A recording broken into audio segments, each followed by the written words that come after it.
Los Angeles, October 1972. Dean Martin's office. Wednesday morning, 10 o'clock a.m. Dean quote S assistant.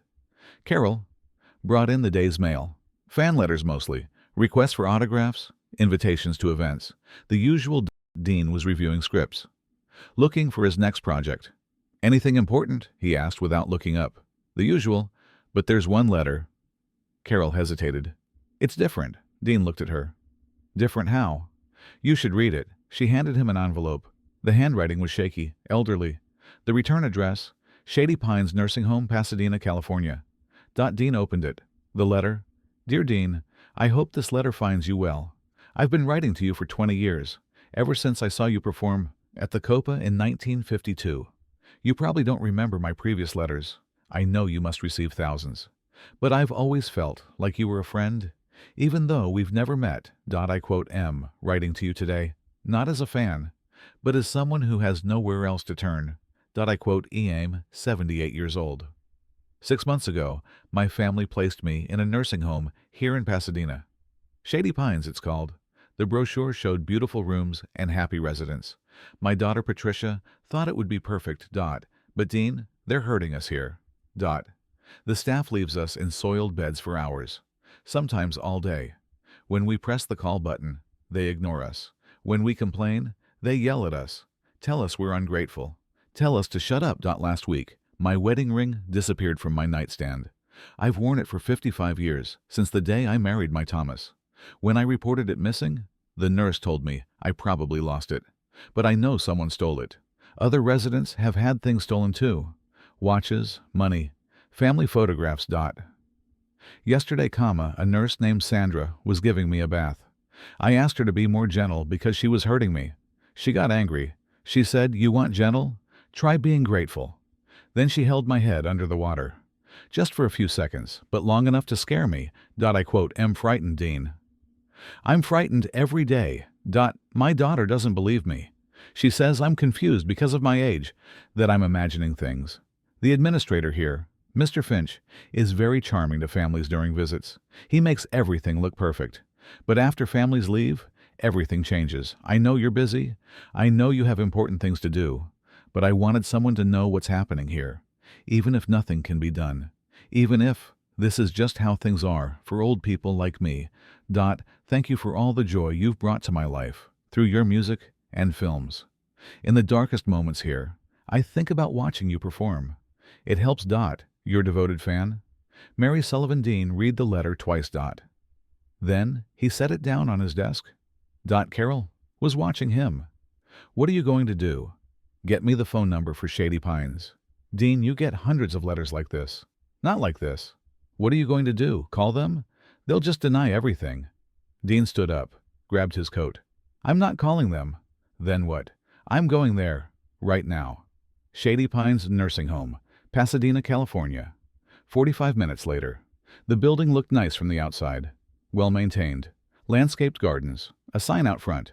Shady Pines, where family comes first. Dean parked his car, dressed in casual clothes, jeans, a windbreaker, sunglasses. He didn't want to be recognized immediately. He walked through the front doors. The reception area was clean, professional. Photos of smiling residents on the walls, soft music playing. A young receptionist looked up. Can I help you? I'm here to visit Mary Sullivan. Are you family? I'm a friend. The receptionist checked a clipboard. I'm sorry, but visiting hours are 2 o'clock to 4 p.m. on weekdays. Dean took off his sunglasses. I'd like to see Mary Sullivan now. The receptionist's eyes widened. Oh my God, you're Dean Martin. Yes, and I'd like to see Mary, now. I need to call Mr. Finch. The administrator. Just one moment? You do that. While you're calling him, I'll be walking down that hallway. Dean pointed toward the resident rooms. Which room is Mary's? Room 14B, but you can't just... Dean was already walking. Hallway B.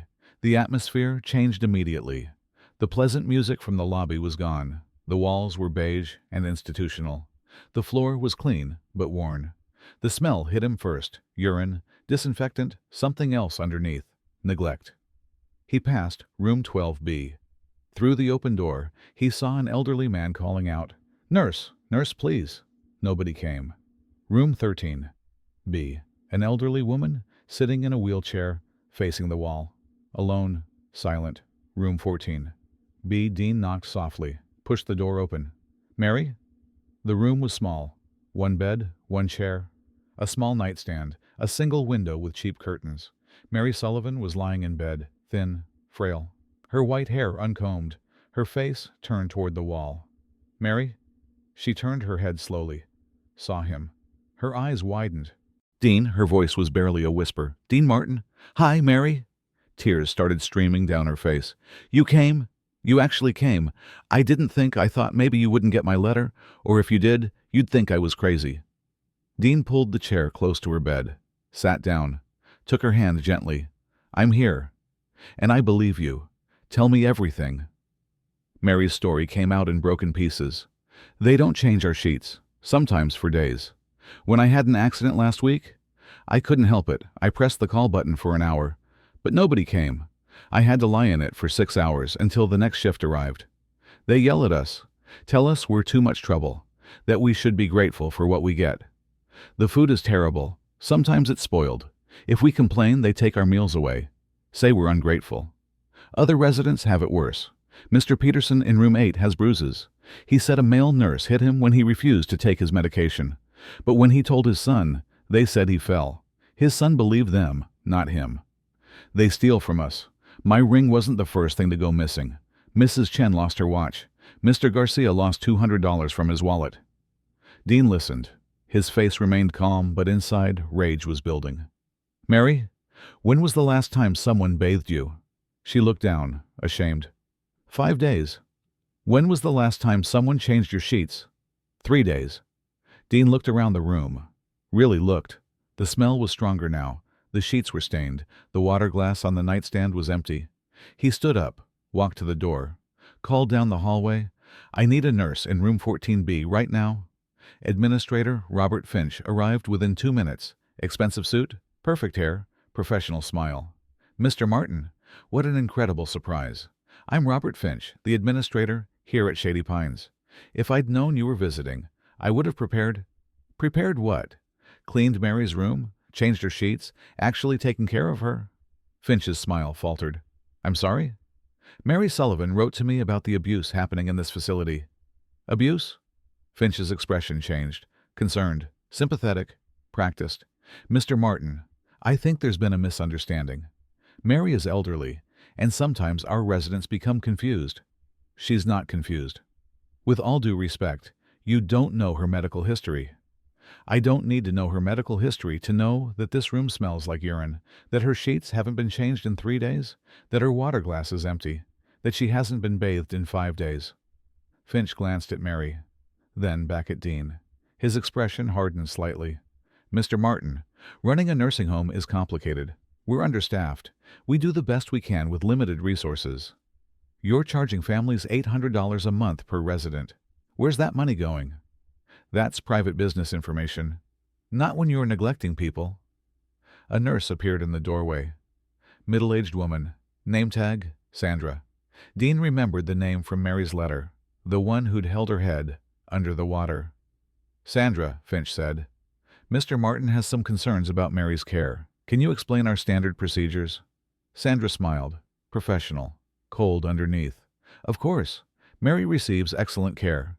She's bathed twice a week. Her sheets are changed every other day, and she has 24-hour nursing support. Dean looked at Mary. Is that true? Mary's eyes went to Sandra. Fear there. Clear fear.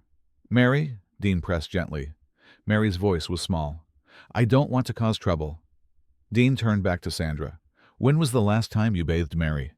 2 days ago. Mary says it's been 5 days. Sandra's smile didn't waver. Mary gets confused sometimes. It's common with residents her age. Dean looked at Finch. I want to see the care logs. The records showing when Mary was bathed, when her sheets were changed, when she received medications. That's confidential medical information. Then I'll get a court order. Mr. Martin, I understand you're concerned, but you're not family. No, but I'm someone who cares, and I'm someone with resources. And I'm not leaving this building until I'm satisfied that Mary and every other resident here is safe. Finch's mask slipped for just a moment. Annoyance, anger. If you continue to disrupt our facility, I'll have to call security. Do it. And while you're at it, I'll call the California Department of Public Health. Let's see who they believe. Dean pulled out his phone, called information, got the number for the California Department of Public Health. Called them from Mary's room. My name is Dean Martin. I'm at Shady Pines Nursing Home in Pasadena. I'm reporting severe neglect and suspected abuse. I need inspectors here immediately. Finch's face went white. You can't do this. I just did. Do you know what an inspection will do to our reputation, to our business? I don't care about your business. I care about Mary, and every other person you're supposed to be caring for. The health inspectors arrived within an hour. 2 of them, serious, professional. They'd heard Dean Martin's name and responded immediately. Inspector Rodriguez. Mr. Martin, can you show us what you've observed? Dean walked them through Mary's room first, pointed out the soiled sheets, the empty water glass, the smell, Mary's unwashed condition. Mary, will you tell these inspectors what you told me? Mary looked at Sandra, who was standing in the doorway, fear in her eyes. Dean stood up, walked to the doorway, looked at Sandra directly. Get out, now. I have a right to be here. No, you don't. This is Mary's room and she's frightened of you. Get out, or I'll remove you myself. Sandra looked at Finch. Finch nodded slightly. Sandra left. With Sandra gone, Mary spoke, told the inspectors everything. The neglect, the threats, the stolen belongings, the rough treatment, the incident with her head being held underwater. Inspector Rodriguez took notes. Mary, do you know of other residents experiencing similar problems? All of us, everyone here. Can you give us names? Mary named 6 residents, room numbers. The inspectors looked at each other. Rodriguez to Dean. Mr. Martin, will you walk through the facility with us? Absolutely. The inspection took 3 hours. Room after room revealed the same pattern. Room 8B, Mr. Peterson, 81 years old. Bruises on his arms and chest confirmed he'd been hit by male nurse, hadn't been outside in 2 months. Family photos missing from his room. Room 10A, Mrs. Chen, 76 years old. Bed sores from lying in same position, too long. Call button not working. Deliberately disconnected. Medications wrong. Getting someone else's pills watch stolen 3 weeks ago. Room 15. C. Mr. Garcia, 79 years old. $200 missing from wallet. Hasn't seen dentist in a year despite tooth pain. Food cold and sometimes spoiled. Verbally abused by staff regularly.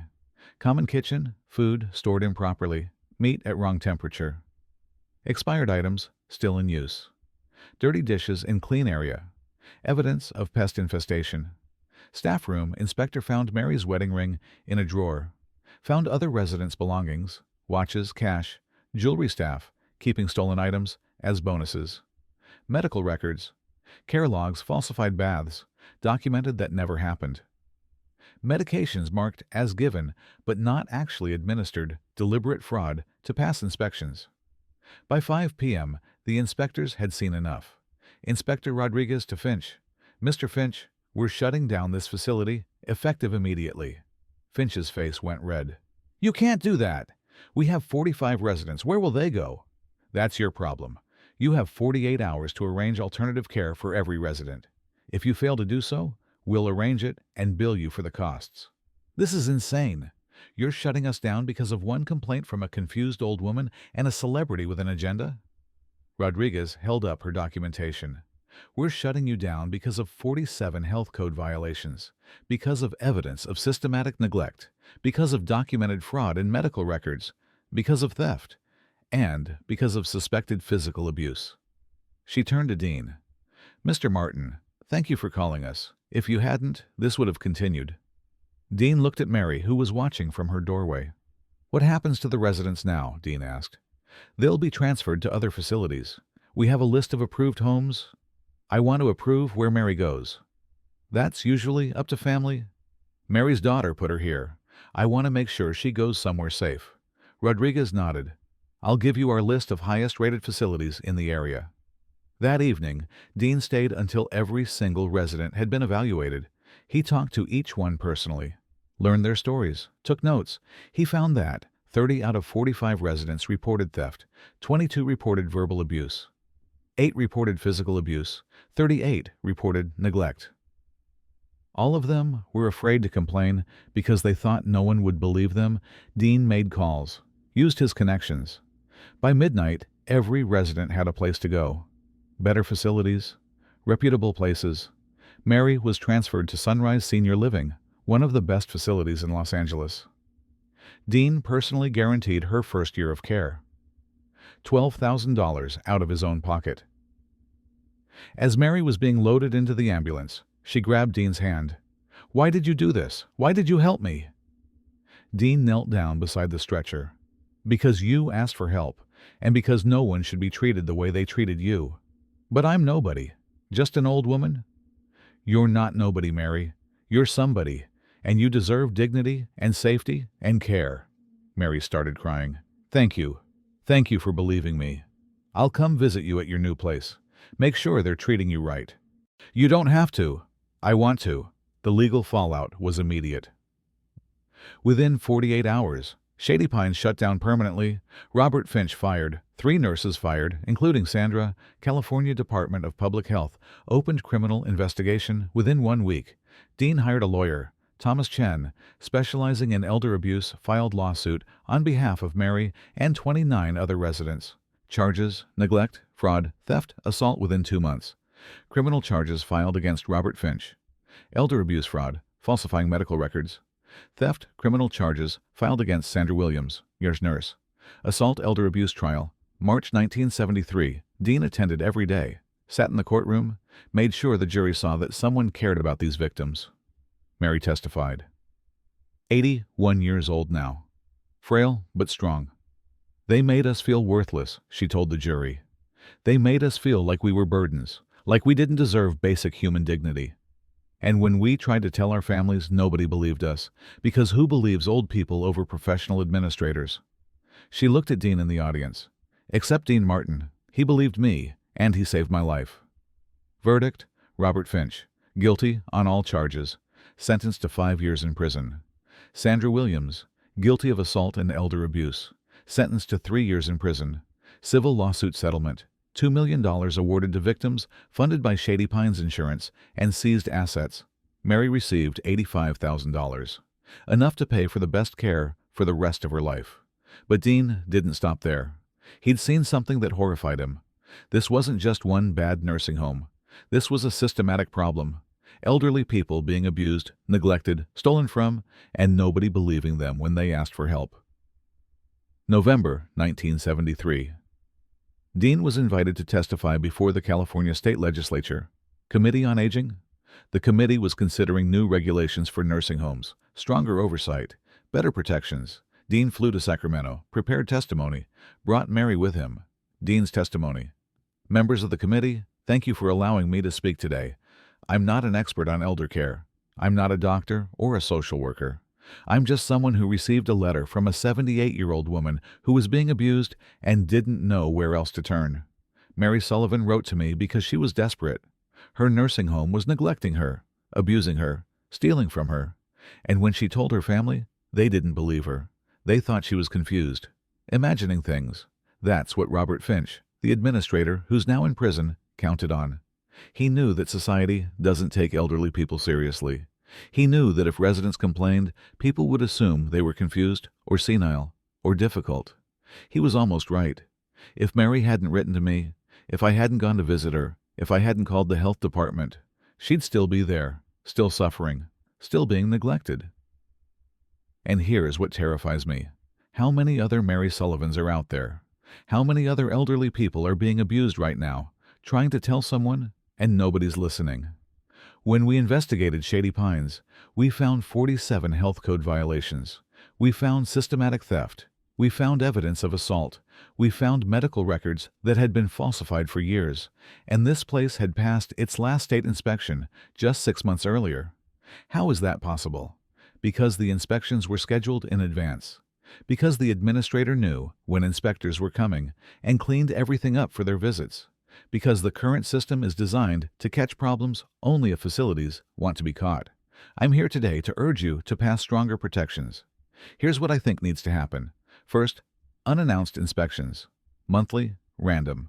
Facilities should never know when inspectors are coming. Second, resident advocates.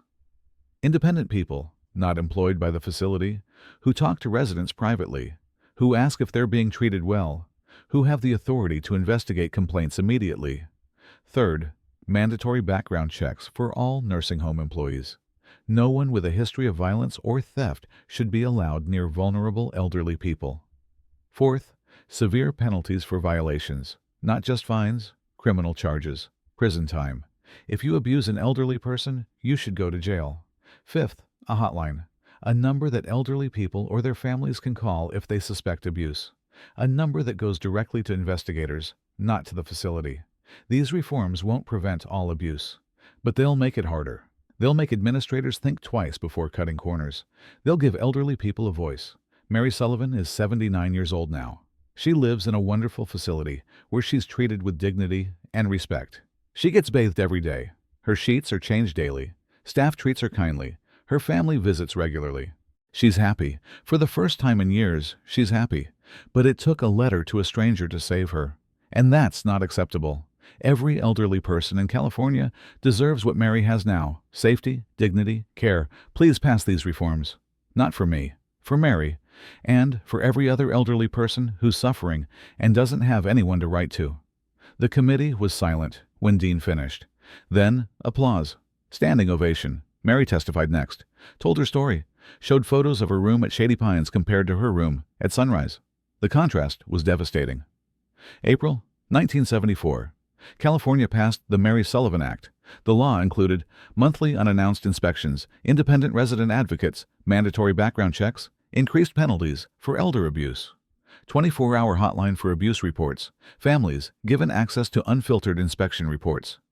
Governor Ronald Reagan signed it into law. This law exists because one woman had the courage to ask for help, and because one man had the compassion to listen. Thank you, Mary Sullivan. Thank you, Dean Martin. Mary Sullivan lived 8 more years. She stayed at Sunrise Senior Living. Dean visited her every few months, called her on holidays, sent birthday cards. She kept every card, hung them on her wall. In 1980, Mary passed away peacefully in her sleep. Age 86, her daughter Patricia spoke at the funeral. My mother spent the last 8 years of her life happy, safe, cared for. I almost didn't give her that.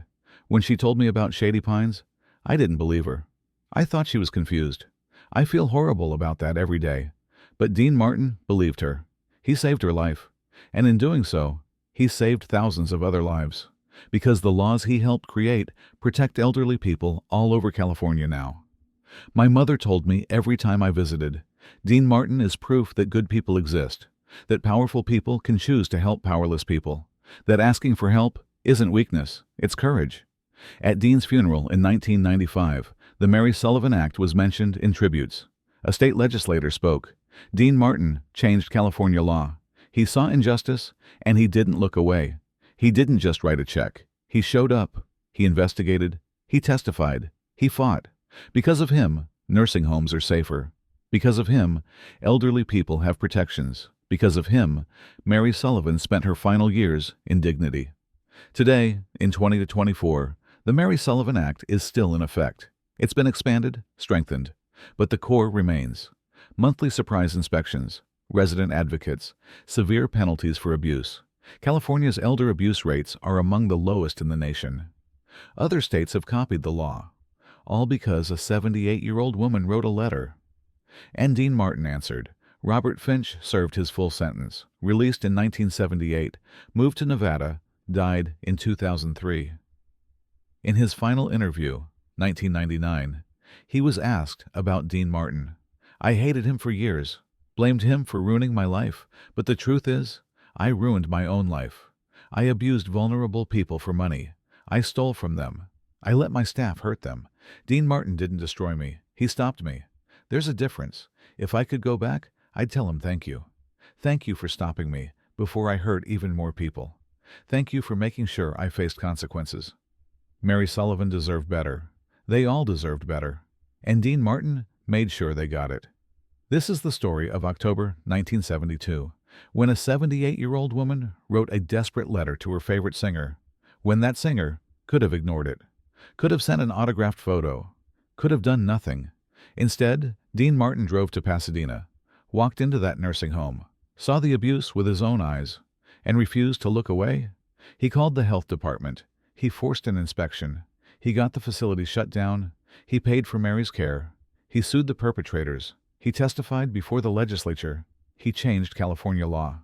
Not because it was easy, not because it was profitable, not because it would make him more famous, but because Mary asked for help, and Dean believed her. That's the lesson. When someone asks for help, believe them. Especially when they're vulnerable. Especially when they're scared. Especially when they think no one will listen. Mary Sullivan was nobody famous, nobody powerful, nobody who could give Dean Martin anything in return. But she was somebody who needed help. And Dean Martin understood something fundamental. Your fame doesn't matter. Your money doesn't matter. Your success doesn't matter. What matters is what you do when someone needs you. Mary needed Dean. And Dean didn't let her down. He saved her life. He gave her 8 more years of happiness. He created laws that protect thousands of elderly people. He showed the world that asking for help isn't shameful, and answering that call isn't heroic. It's basic human decency. But in a world where most people look away, decency looks like heroism. And Dean Martin, he was decent when it mattered most, when no one was watching, when there was nothing to gain. He answered a letter and changed everything.